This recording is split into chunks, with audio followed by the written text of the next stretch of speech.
हि अत्तनो नत्ति कुतो पुतो कुतो धनं नत्थि मे शरणं अय्यं बुद्धो मे शरणं वरं एतेन सच्चवज्जेन होतु ते जय मंगलं। सिद्धवान महाउपासक आकाश लामा जी, बनते प्रज्ञासेन जी, बनते के राहुल जी और तमाम बिहार और उत्तर प्रदेश के समस्त समरगण जो इस महान आंदोलन में अपनी उपस्थिति दर्ज करा रहे हैं। एक लंबे समय से बनते नरेंद्र जानते हैं। बनते नरेंद्र जी से मेरा करीब 50 वर्ष पुराना संबंध है और बुद्ध गया का आंदोलन हम कालांतर में नहीं जाना चाहते। पहले क्या हुआ, किसने क्या किया, लेकिन ये नई शुरुआत पुणे से जो की है प्रज्ञाशील जी ने और आकाश लामा जी ने और अन्य उनके साथियों ने, जो भी दार्जिलिंग के लोग हैं या हिमालयंस लोग हैं, मैं अनुवाद के लिए उन्हें साधुवाद देता हूं। बुद्ध गया आंदोलन बहुत लंबे समय से चल रहा है। अनागारिक धर्मपाल जी ने चलाया, उसके बाद भंते सुरेश ससाई, करुणाकर और प्रज्ञाशील और आनंद जी ने चलाया। हमने हजारों मेमोरेंडम भारत सरकार को पीएम से लेकर डीएम तक और डीएम से लेकर सीएम तक, एक मेमोरेंडम नहीं हजारों मेमोरेंडम दे दिए, लेकिन वो डस्टबिन में डाल दिए गए। अब जो लड़ाई शुरू हुई है, वो इसलिए नहीं हुई कि हिंदुओं के मैनेजमेंट में हमको मेंबर बना दिया जाए या माइनॉरिटीज का मेंबर बना दिया जाए। ये लड़ाई अंतिम दम तक है। जब तक ये महाबोधि महाविहार मुक्त नहीं हो जाता, तब तक हम लोग चैन से नहीं बैठेंगे। कुछ बौद्ध भिक्षु जो स्वार्थी लोग हैं, वो अंड वंड अपना स्टेटमेंट दे रहे हैं कि हम इस मूवमेंट से कोई लेना देना नहीं है। हमसे परमिशन क्यों ली गई, क्यों नहीं ली गई, हमारे बैनर को क्यों उपयोग किया जा रहा है। महाबोधि महाविहार का बैनर किसी की बाप की बपौती जागीरदारी नहीं है। जो महाबोधि विहार को जो लड़ेगा, बैनर उसका होता है। उन बेईमान लोगों का बैनर नहीं होता है। जो बेईमान लोग बैठे भी हैं और बैनर की बात करते हैं। बैनर किसी का पेटेंट नहीं है, किसी का रजिस्टर नहीं है, किसी का नाम नहीं है। और महाबोधि महाविहार का आंदोलन चलाना किसी की जागीर नहीं है, किसी के बाप की संपत्ति नहीं है। जो लोग लड़ेंगे वो आगे जाएंगे, जो दौड़ेंगे वो मंजिल पर पहुंचेंगे। जिन्होंने यात्रा शुरू की है वो अपने लक्ष्य पर पहुंचेंगे। ऐसे लोग, निठल्ले और निकम्मे लोग, जिन्होंने गवर्नमेंट की दलाली की हो, जिन्होंने गवर्नमेंट से साठगांठ की हो, जिन्होंने बेटी एमसी में बैठकर गांठ साठ कर रहे हो, जो यहां के चीफ सेक्रेटरी को मिलते हो, वो लोग भूल जाएं। यदि वो साठगांठ करके आएंगे और वो मेंबर बनना चाहेंगे, उनको पीट पीट कर उनकी चमड़ी उधेड़ दी जाएगी और सबसे पहला व्यक्ति मैं हूंगा जो चमड़ी उधेड़ूंगा। मेरा मित्र है भंते आनंद। भंते आनंद अपने आप को बहुत बड़े नेता, बहुत बड़े प्रवक्ता, बहुत बड़े समझते हैं। उन्होंने जो ये स्टेटमेंट दिया, जो 10 पारमिताओं का चीवर पहने हुए है, अरे तू यदि बुद्ध से कोई लेना देना नहीं है तो ये चीवर का तेरे बाप का है। ये चीवर भगवान बुद्ध की 10 पारमिताओं का है और ये चीवर पहनकर कोई आदमी ये कहे कि मूवमेंट से मेरा कोई लेना देना नहीं है। भगवान बुद्ध का चीवर पहने हैं,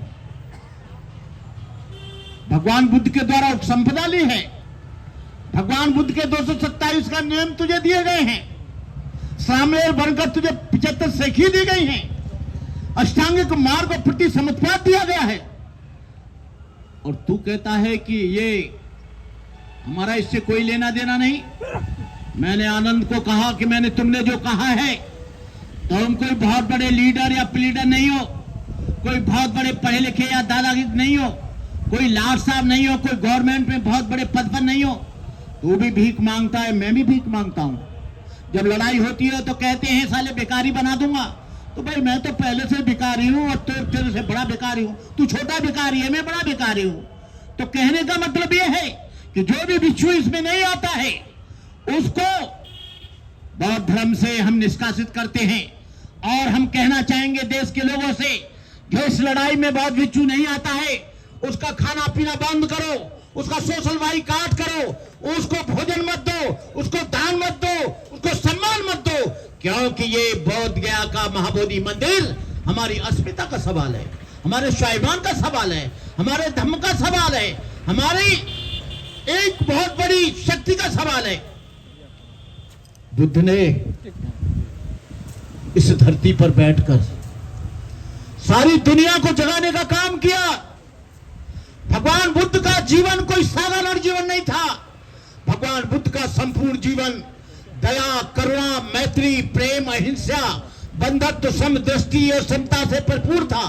यदि उनके जीवन की किसी भी घटना को लिया जाए, एक भी श्रृंखला इसके विपरीत जाती दिखाई न मिलेगी। क्या निधन, क्या धनी, क्या मूर्ख, क्या विद्वान, उनके प्रभाव में कौन नहीं बहा। करुणा से द्रवित होकर रोगियों की सेवा की, क्षुधार्तों को भोजन दिया, अंगुलीमाल जैसे सत्ताधारी डाकू को बदल दिया। आज आदमी आज चीवर पहन लेता है, कल से वो आचार्य हो जाता है। मुसलमानों के यहां 15 साल तक कुरान को पढ़ा जाता है, तब वो हाफिज जी बनता है, तब वो इमाम बनता है, तब वो मौलवी बनता है। लेकिन हमारे यहां क्या होता है, आज ही दीक्षा ली और कल से उसका काम शुरू काहे का, आचार्य का काम शुरू काहे का, दान का। ईसाइयों में बाइबल को 10 साल तक पढ़ाया जाता है। उनको बाइबल के किसी भी अध्याय को पूछ लीजिए, किसी भी अनुच्छेद को पूछ लीजिए, किसी भी आर्टिकल को पूछ लीजिए। लेकिन हमारे यहां उनसे पूछा जाए तो उनका गुरु उसको एक दिन अपने साथ नहीं रखता। कहने का मतलब यह है, ठीक है कोई बात नहीं है, आप पढ़े लिखे भी नहीं है, चलेगा। आप बहुत बड़े विद्वान नहीं है, चलेगा। भगवान बुद्ध ने प्रश्न से कहा था, हे बुद्ध, हे तथागत, मेरे पे कोई गाथा वाथा नहीं आती है। ये कैसे रटूंगा इतने इतने बड़े प्रवचन, कैसे समझूंगा अंगुत्तर निकाय और संयुक्त निकाय, कैसे समझूंगा तुम्हारी वाणी को। तब बुद्ध ने कहा, चिंता मत कर, बुद्ध के धर्म में विद्वान होना कोई महत्व नहीं रखता। बुद्ध के धर्म में शीलवान होना सबसे बड़ा महत्व रखता है। बुद्ध के धर्म में चरित्रवान होना सबसे अच्छा लगता है। डॉक्टर अंबेडकर से पूछा गया शामपुर हॉल में, जब बाबा साहब दीक्षा लेने जा रहे थे, 13 तारीख की रात थी, तो पत्रकारों ने कहा, डॉक्टर अंबेडकर अब बताइए what is Buddhism. Doctor Ambedkar ने एक लाइन में बताया, to maintain purity of life is Buddhism. There are 3 form for purity, purity of mind, purity of speech, purity of body. जीवन की पवित्रता ही धर्म है, नैतिकता ही धर्म है, शील ही धर्म है, करुणा ही धर्म है, मैत्री ही धर्म है, समता ही धर्म है, भाईचारा ही धर्म है, और भूखे नंगे गरीब शोषित पीड़ित लोगों की सेवा करना ही धर्म है। धर्म कोई ऐसा नहीं है कि किसी पेड़ पर चढ़ जाओ, धर्म ऐसा नहीं है कि गंगा में नहा लो तो तुम्हारे पाप कम हो जाएं। यदि ऐसा होता, बुद्ध का धर्म याचनावादी नहीं है, प्रार्थनावादी नहीं है। बुद्ध का धर्म शील पर आधारित है, बुद्ध का धर्म संकल्प पर आधारित है। ऐसा नहीं है कि विषय विकार मिटाओ पाप हरो देवा। विषय विकार करो ही मत, बुद्ध कहते हैं। कोई भी पाप करो मत जो बार बार तुमको पश्चाताप करे। इसलिए बुद्ध ने कहा था फटसन से, सब पाप सकरणं कुशलस्व संपदा चरित्र सदित परियोतं एतं बुद्धानुशासनं। सभी पापों का न करना, पूर्ण कर्मों का संचय करना, अपने चित्त को परिशुद्ध रखना, यही बुद्ध का शासन है। भगवान बुद्ध ने भिक्षुओं को कहा, तुम्हारे मन में जब राग प्रवेश करने लगे, द्वेष प्रवेश करने लगे, तुम उस पर कड़ी नजर रखना। ये कहीं से भी प्रवेश कर जाता है। तुम्हारी 5 ज्ञानेंद्रिया जो 6 आयतन हैं, उनके द्वारा भी तुम्हारे अंदर प्रवेश करेगा। आंखों के द्वारा भी हो सकता है, कानों के द्वारा भी हो सकता है, जिह्वा के द्वारा भी हो सकता है, आपके भोजन के द्वारा भी हो सकता है, आपके शरीर के द्वारा भी हो सकता है। इसलिए बुद्ध ने कहा पहली गाथा में, मनोपुपगमा धम्मा मनोसेठा मनोमया मनसाचे पदोत्थेन भासतीव करोति वा ततो नंग दुख मना बेति चक्कं व बहतो पदं। बुद्ध कहते हैं कि दुख को कहां खोज रहा है? तुझे दुख किसी पड़ोसी ने नहीं दिया, किसी मित्र ने नहीं दिया, किसी शत्रु ने नहीं दिया। तेरे मन के जो विकार हैं, तेरे चित्त की जो चेतना है, तेरी आंखों की जो दृष्टि है, तेरे कानों का जो स्वर है, तेरी नाक की जो सुगंध है, तेरी जिह्वा का जो स्वाद है और शरीर का जो स्पर्श है, वो तुझे दुख दे रहा है। बुद्ध कहते हैं जब कोई आदमी बुरे मन से कोई कार्य करता है तो दुख उसके पीछे पीछे ऐसे हो लेता है जैसे गाड़ी के पहिए बैलों के पीछे पीछे। एक मेरे मित्र थे, आशुतोष श्रीवास्तव। वो थे तो कायस्थ, लेकिन बुद्ध में बड़ी आस्था रखते थे। और वो मुझे बुलाते थे हर संडे को। इनकम टैक्स कमिश्नर थे दिल्ली में। उन्होंने कहा बंते जी मैं तो रिटायर हो जाऊंगा, आप कभी आना, कलकत्ता में मैंने मकान बना लिया है और आप वहां आना, और मैं चाहता हूं वर्षावास भी मेरे घर ही करें। मैंने कहा आशुतोष जी वर्षावास भिक्षु का घर पर नहीं होता है। उस बेचारे को पता नहीं। मैंने कहा वर्षावास बिहार में होता है। उसने कहा फिर भी आप आना। मैं गया, 500 बरगज में कोठी, बड़ा अच्छा उनका गार्डन, बड़ा अच्छा तरह से सलीके से बनाया, और उनका स्लीपिंग रूम, उनका स्टडी रूम, उनका गेस्ट रूम, उनका डाइनिंग रूम मुझे सारा दिखाया। और मैं जब जब जाता वो आदमी मुझे मकान दिखाता, और मैं भी वैसे ही देखता कि नया देख रहा हूं। मैं जब जब जाता तब तब मकान दिखाता। 5वीं वर्ष गया तो उसने मकान मुझे नहीं दिखाया। मैंने कहा आशुतोष जी मकान क्यों नहीं दिखाया? वो ठंडा लोगे गर्म लोगे? मैं क्या लूंगा ठंडा गर्म, पहले मकान देखूंगा। बोले देखते नहीं है बगल में 3 मंजिल का बन गया, देखते नहीं उधर 5 मंजिल का बन गया। मैंने कहा मकान उसका बना, परेशान तुम हो रहे हो। मकान उसका बना, तुम्हारी लाइन अपने आप छोटी हो गई।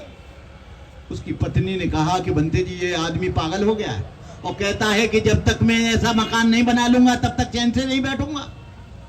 किसी तरह से मेहनत करके मकान बना लिया। सामने वाला एक टोयोटा गाड़ी ले आया। अब कह रहा है ऐसी गाड़ी नहीं खरीद लूंगा तब तक चैन से नहीं बैठूंगा। मेहनत करी, फैक्ट्री डाली, गाड़ी भी ले आया। दूसरा आदमी उस गाड़ी को बेच के बड़ी गाड़ी ले आया। कहने का मतलब यह है, मैंने उससे कहा क्या चाहता है तू, तेरे मन में क्या है? मैंने कहा तू क्या दिखाना चाहता है? यदि तू पड़ोसी से आगे निकल गया तो इस गली में जरूर पीछे रहेगा, और गली में आगे निकल गया तो ब्लॉक में पीछे रहेगा, ब्लॉक में आगे निकल गया सेक्टर में पीछे रहेगा, सेक्टर में आगे निकल गया तहसील में पीछे रहेगा, तहसील में आगे निकल गया तू जिले में पीछे रहेगा, और जिले में आगे निकल गया तो तू देश में पीछे रहेगा, और देश में आगे निकल गया तो विदेश में पीछे रहेगा। कहने का मतलब यह है आदमी को तिछना, लगातार भागते रहना मनुष्य को खोखला कर देती है, ढेर सारी बीमारियों को आमंत्रित करता है। बुद्ध का धर्म एक बहुत शालीनता का धर्म है, और बुद्ध का धर्म कोई ऐसा नहीं है कि किसी भगवान ने आपको कष्ट दे दिया बुद्ध पहले ही कह गए 4 सत्य में कि दुनिया में दुख है, लेकिन दुख का कारण है, दुख का निवारण हो सकता है, लेकिन उसको ढूंढना पड़ेगा। 2 तरह के दुख होते हैं दुनिया में, तीसरी तरह का दुख और कोई नहीं है। एक व्यक्ति, एक वस्तु। व्यक्ति के प्रति रहते हैं, ये मेरा बेटा है, ये मेरी बेटी है, ये मेरा पुत्र है, ये पुत्र वधू है, ये मेरा नाती है, ये मेरा भाई है। कभी कभी उनके लिए परेशान होते हैं बिना संस्कारों के, जब हम उन्हें संस्कार नहीं दे पाते हैं और वो उनके संस्कार कुसंस्कार हो जाते हैं, तो फिर हम उनको बदलने की कोशिश करते हैं। वस्तु, उसके पास बड़ा मकान है, मेरे पास छोटा मकान है, उसके पास बड़ी गाड़ी है, मेरे पास छोटी गाड़ी है, उसके घर में एलसीडी का टीवी लगा है, मेरे घर में छोटा लगा है, उसके घर में डाइनिंग टेबल है, मेरे घर में नहीं। 2 तरफ। इसलिए बुद्ध कहते हैं मत व्यक्ति में उलझो न वस्तु में उलझो, तुम अपने जीवन को सरल और सहज तरीके से जीते रहो। अविरल धारा की तरह जैसे नदी बहती है कलकल करती हुई, इस जीवन को चलने दो। ये जीवन बड़ा अमूल्य है, ये जीवन बड़ा मुश्किल से मिलता है। ये जिंदगी, एक होता है जीने का मैनेजमेंट, एक होता है मरने का मैनेजमेंट। जीने का मैनेजमेंट ये है कि आप अपने जीवन में अच्छा काम करो, लोग आपको मानेंगे। किसी व्यक्ति को जबरदस्ती नहीं माना जाता, उसके कर्म से माना जाता है, उसके सील से माना जाता है, उसके सदाचार से माना जाता है, उसकी सेवा से माना जाता है। इसी तरह से आकाश लामा का या अन्य भिक्षुओं का नाम हो रहा है तो होने दो ना, तुम परेशान क्यों हो, तुम काम करोगे नहीं। और भंते आनंद को इस आंदोलन का प्रेसिडेंट क्यों बना दिया जाए? क्या भंते आनंद ने कहीं खरीद के लाए हैं क्या इस आंदोलन को? क्या भंते कहीं से परचेज करके लाए हैं क्या? भंते आनंद, तुम निठल्ले और निकम्मे हो गए हो। कहने का मतलब यह है, मैं तेरा मित्र हूं, 50 वर्ष तेरे साथ गुजारे हैं। अरे तूने मुझे धोखा दिया। जब मूवमेंट चल रहा था तो मुझे नहीं पूछा गया, महाराष्ट्र के लोगों को नहीं पूछा गया, अकेला घुस गया, रबड़ी खाता रहा 6 साल तक। अंदर देखेंगे, बाहर देखेंगे, अंदर से चलाएंगे, बाहर से चलाएंगे, और चलाते चलाते जो मूवमेंट अर्श पे था फर्श पे आ गया। मैं आकाश लामा से कहना चाहूंगा, ऐसे लोगों से आपको डरने की जरूरत नहीं है। मैं बैठा हूं, मैंने बड़े बड़े मुकाबले जिंदगी में किए हैं। मैं ऑल इंडिया भिक्षु संघ से मुझे निकाल दिया गया और महाभिक्षु संघ से आनंद ने निकाल दिया। मुझे सुनने के लिए लोग कानपुर में इकट्ठे हुए, वही ऑल इंडिया भिक्षु संघ के जिन्होंने पारित किया था मुझे निकालने के लिए, वो मंच पर कानपुर में बैठे, 1 लाख से ज्यादा भीड़। मैंने कहा इनको पहले उतारो, मैं यहाँ चीफ गेस्ट हूं और इनके होते हुए मैं स्पीच नहीं दे सकता। कल्याण मित्र थे और बुद्ध मित्र थे। मैंने कहा इनको नीचे उतारो। ये आ कैसे गए? जब इनको मालूम नहीं है कि भंते करुणाकर का नाम छपा है। जब मेरा सोशल बाइकाट इन्होंने कर दिया, क्या सोशल बाइकाट के साथ बैठेंगे? वो एक कौन सा दंड होता है, ब्रह्मदंड, ब्रह्मदंड दे दिया तो फिर ये मेरे साथ कैसे बैठेंगे? या तो इन्हें बिठा लो या मुझे बिठा लो। मैंने कहा मैं जा रहा हूं, क्योंकि मुझे ब्रह्मदंड दे रखा है इनके साथ बैठने का, बातचीत करने का। उन्होंने हाथ जोड़े कहा भंते जी आप चले जाओ, हमारा प्रोग्राम बेकार हो जाएगा, क्योंकि करुणाकर को सुनने के लिए आए हैं लोग, आपको नहीं आए। जिस आदमी की वाणी में तीव्रता होती है, जिस व्यक्ति की वाणी में निष्पक्षता होती है, जिस व्यक्ति की वाणी में कोई स्वार्थ नहीं होता है, जिस व्यक्ति की वाणी में कोई लोभ और मोह नहीं होता है, उसे दुनिया में कोई भी आदमी झुका नहीं सकता। मैं निरंतर काम कर रहा हूं। मेरे जीवन में आंधी भी आए, तूफान भी आए, आंधियां भी चली, लेकिन क्या मजाल कि मेरे कदम डोले। लोभ और अहंकार, भय और संकीर्णता मेरी चौखट से निराश होकर लौटते रहे। जिंदगी में तूफान आएंगे। बुद्ध के जीवन में भी कितने तूफान आए। नालागिर हाथी को छोड़ा गया, चिंचा नाम की स्त्री ने काट का पेट लगाकर बुद्ध को कलंकित करने का दुष्चरित्रता का उन पे वो लगाया गया, लेकिन बुद्ध आगे बढ़ते गए। हम कहते हैं कि आप आकाश लामा, यदि तुम इस आंदोलन से पीछे हट गए तो तुम्हारा जो बुद्ध कहते हैं निर्वाण, तुमको निर्वाण नहीं मिलेगा। यदि तुम इसमें लगातार लगे रहे, आज मूवमेंट में तुम मर भी गए, तो तुमको निश्चित रूप से निर्वाण मिलेगा, और निर्वाण के साथ तुम्हें दुनिया याद करेगी। हम तुम्हारे साथ हैं, हम लगातार आपके पक्ष में वोट देते हैं, लगातार हम आपके बारे में बोलते हैं। हमने आज तक कोई खिलाफत नहीं की, और जो भी है हम बुद्ध पूर्णिमा के दिन आएंगे और भंते आनंद के मंच को जबरदस्ती कैप्चर करूंगा, और भंते आनंद रोकेगा तो मैं उसे जीने नहीं दूंगा। कहूंगा मैं तेरा छोटा भाई हूं, आधा आधा कर ले, मेरा भी हिस्सा है इसमें। तू भी आनंद मित्र का चेला है, मैं भी आनंद मित्र का चेला हूं। अब तुझे मैं अकेले को नहीं खाने दूंगा, चाहे कुछ हो जाए, चाहे तू चीफ सेक्रेटरी के पास जा, चाहे तू वहां बीटीएमसी में जा, चाहे तू नितिन से मिल, लेकिन मैं तुझे जब तक मुक्त नहीं हो जाता महाबोधि महाविहार, उसमें तुझे कभी मेंबर बनने नहीं दूंगा। समझ ले मेरी बात, और बहुत अच्छी तरह से समझ लो। यदि पूरा बौद्धों के हाथ में नहीं आता है, पहले गलती हो गई तो गलती हो गई, और अब कोई व्यक्ति इनके साथ मेंबर बनेगा तो समझ लो बस, क्योंकि मेरी भी एज पूरी हो चुकी है। मैं ऐसा एक पवित्र काम तो करके जाऊंगा ही बुद्ध के लिए कि दुनिया याद करे, और मैं भी अमर होना चाहता हूं उन लोगों को। तो मैं बुद्ध की सेवा के लिए पूरा समर्पित हूं। आप भिक्षु संघ को मैं अपनी तरफ से बहुत बहुत साधुवाद देता हूं, मंगल कामना करता हूं। जो बड़े हैं उनको प्रणाम करता हूं, जो छोटे हैं उनकी शुभकामनाएं करता हूं, मंगल कामनाएं करता हूं। इन्हीं शब्दों के साथ मेरा ये 2 शब्द का प्रवचन बेकार सा, आप लोगों के लिए धन्यवाद। मैं ऐसे ही ऊटपटांग बोलता हूँ, ज़्यादा कुछ जानता नहीं हूँ, लेकिन लोग मुझे ज़्यादा लाइक करते हैं। मेरी जो फॉलोइंग है वो 11,09,0832 है। हाँ, तो हो सकता है मेरी गाली गलौज सुनने के लिए करते हूँ। जय भीम, नमो बुद्धाय।